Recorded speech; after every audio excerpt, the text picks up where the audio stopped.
Hello, teacher friends, and welcome to episode number 37 of the Beyond Measure podcast. Christina Whitlock here, hanging out as always as your anytime piano teacher friend. So, welcome! Well, friends, we are really going for it here today. We are going to talk about can I even bring myself to go here? Yes, we can do hard things, right?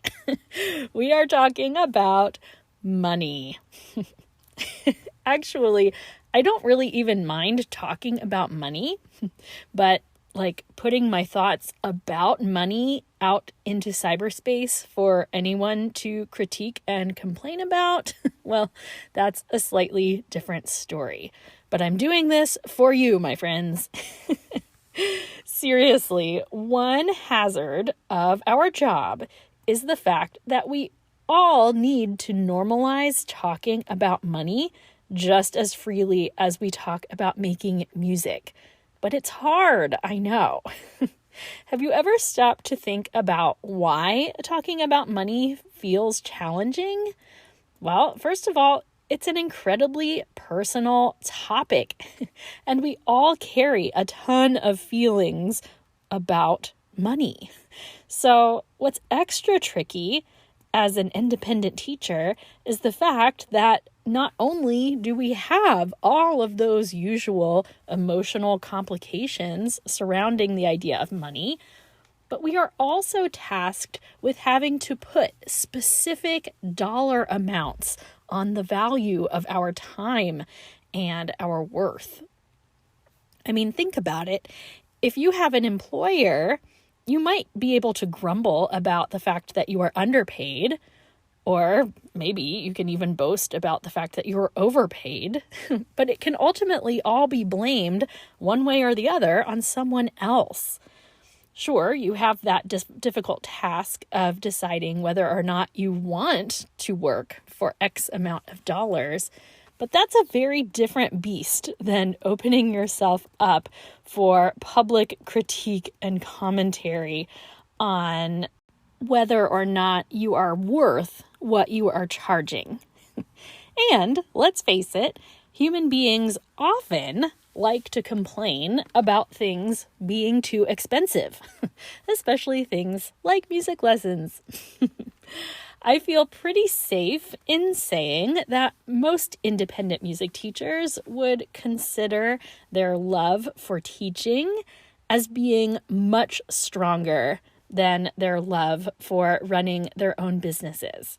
Now, it's not that the two can't happily coexist, but it just seems like most of us have learned the business aspects of our profession simply because we had to. We might even be good at it, but the business maintenance was not necessarily what drew most of us here in the first place, right? Some of us are carrying very outdated mental baggage about what teachers should charge or how we should be treated. And when this is the case, it can be especially difficult for teachers to assert themselves into a position where they are calling the shots over how they are treated and, yes, how much they're being paid. We have all spent untold amounts of time considering our own tuition rates. Am I right? We calculate scenarios of how many students we need and what it looks like if we charge X or Y or maybe even Z. But have you ever stopped and given credence to the fact that you are actually placing a monetary value on your own time and on the knowledge that you are carrying in your brain? I think that's why some teachers feel hesitant charging more, and why there are those among us who teach for the bare minimum they need to get along in life. I mentioned back in episode 31 that we are collectively, as music teachers, pretty much the least confident group of people I have ever known. We don't always look like it from the outside, but lurking inside many of us are loads of self-doubt and fears of rejection and all kinds of those things. I really hope you're an exception to that idea, but I just know there's a lot of us out there with similar struggles. So really, how is this for funny? Let's take an entire profession of people with deeply rooted issues surrounding their self-confidence, and let's put them in charge of determining the monetary value of their time, their energy, and their brain power. And, oh yeah, let's put them in charge of communicating all of these things for themselves as well. And while we're at it, let's complicate matters by making their profession one where the actual time required to do the job is drastically different than what it appears to be from the outside. So that anyone who inquires about their rates is pretty much guaranteed some baseline amount of sticker shock, right? It's the recipe for just a whole bunch of madness, right? Are you feeling any better about why you might not love talking about money with other people? It's just like when someone asks you for a quote for, I don't know, like some freelance work. You know that great question of, how much would you charge to play my wedding? Or whatever the case might be.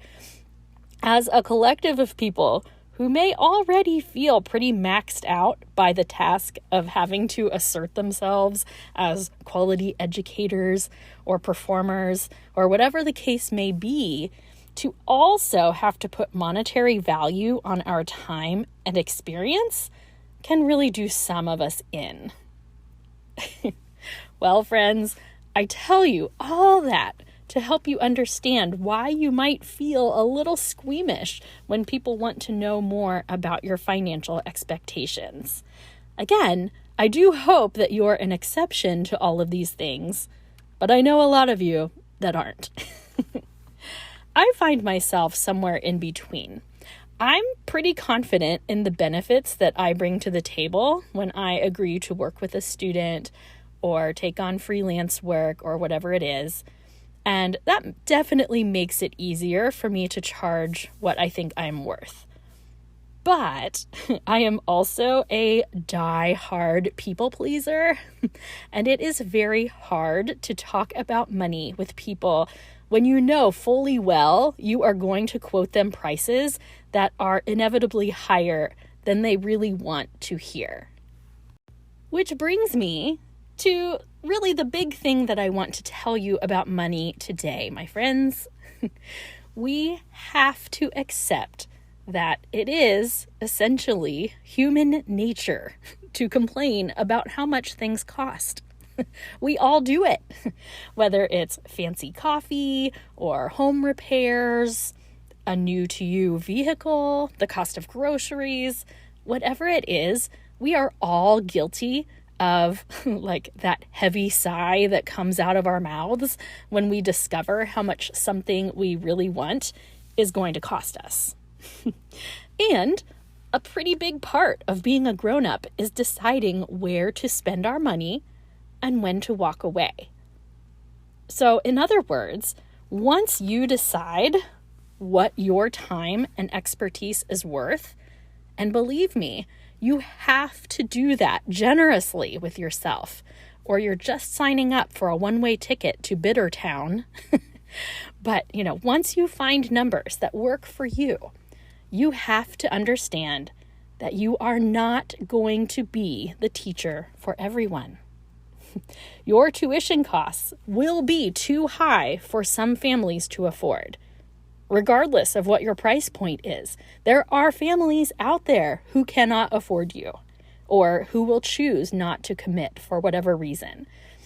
It is not actually a reflection on what you are worth or what the services are that you offer.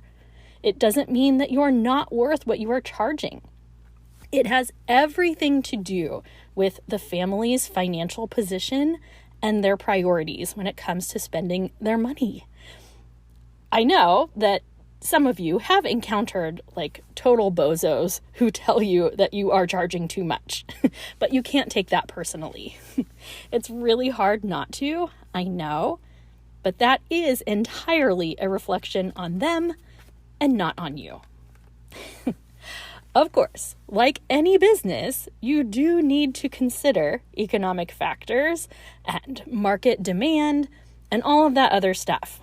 But in my experience, teachers are rarely pricing themselves above what the market can actually handle.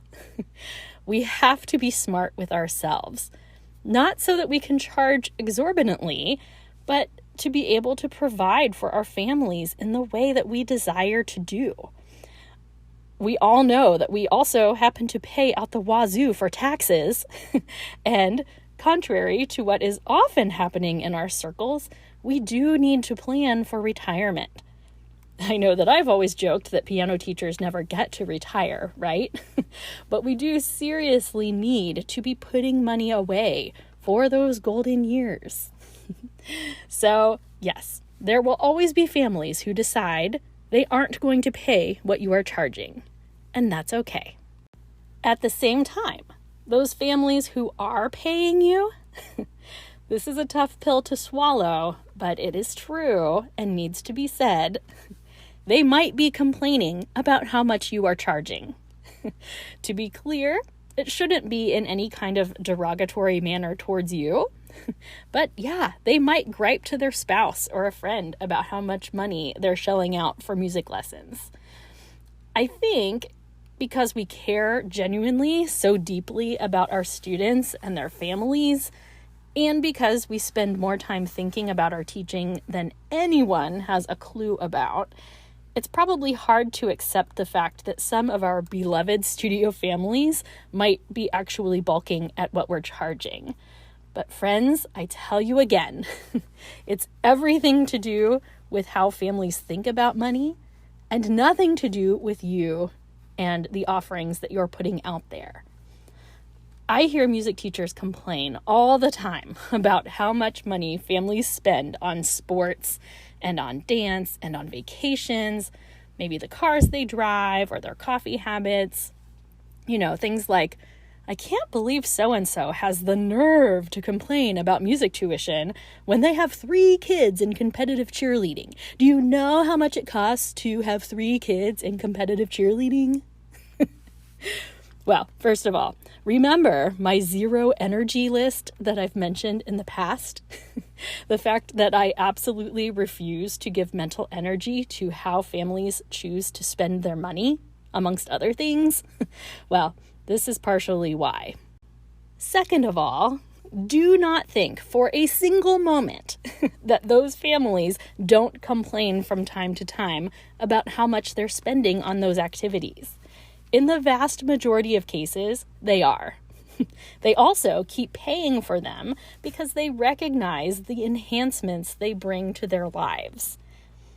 Again, yes, if they're complaining directly to you, then yeah, you might be dealing with someone who's just incredibly rude. But if someone tells you a joke their spouse made about how much they're spending on music lessons, or if you read a post on social media that rubs you the wrong way, or whatever it might be, try so hard, friends, not to take offense to it. Frankly, if your families are paying you, they are recognizing the value that you bring to the table, whether they do a good job of communicating it or not. End of story. If they're paying, they're happy, they recognize that you are bringing something of value to their lives. I'm bringing this up to you right now because if you happen to be listening to this episode as it releases in real time, I know that many of you are gearing up for tuition increases this coming school year. In current times, inflation is up, and thankfully, so is demand for music lessons in many areas. Because of this, we need to consider the needs of our own households very, very carefully. We cannot control what our studio families choose to do with their own finances, but we are very much in control of how we manage our own. Yet, I know because I know, it is pretty much impossible not to find yourself considering individual families when you are gearing up for a change. Of course, I am not saying that we should be heartless and ruthless and insensitive to the needs of those families who have supported us thus far. I mean, of course not. But if we are not careful to provide for our own needs, we are not going to be able to offer our best selves to our clients.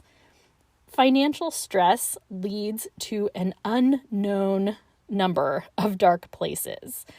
And, since we're friends and all, I do not want to see you landing yourself in some kind of pit. So, charge what you need to charge to live the life you want to live. Deal? Deal.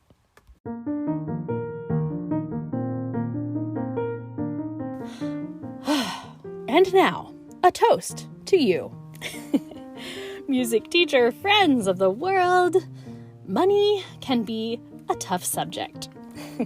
If nothing else, I hope you feel validated today in the fact that it is hard to put monetary value on our own worth.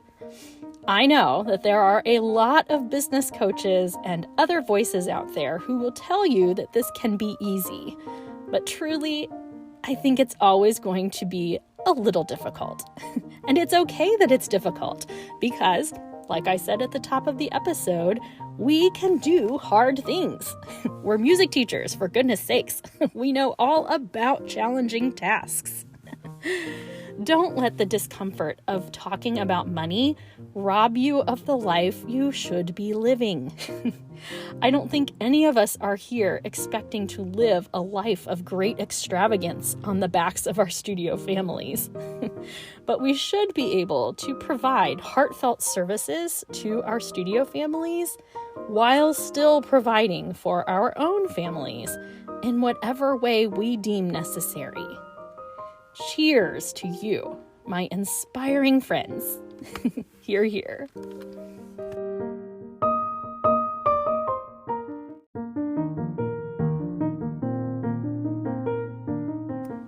Okay, well, that's pretty much it for episode 37. Keep hanging out with me on Facebook and Instagram at Beyond Measure Podcast. And as always, feel free to drop me an email anytime at beyondmeasurepodcast@gmail.com. Thank you so much for hanging out with me. I know lots of you are new around here, so don't be shy to jump backwards and listen to some older episodes. It's a great time of year to soak up some extra inspirational listening. Am I right? Until we meet again, keep working hard, resting well, and being nice.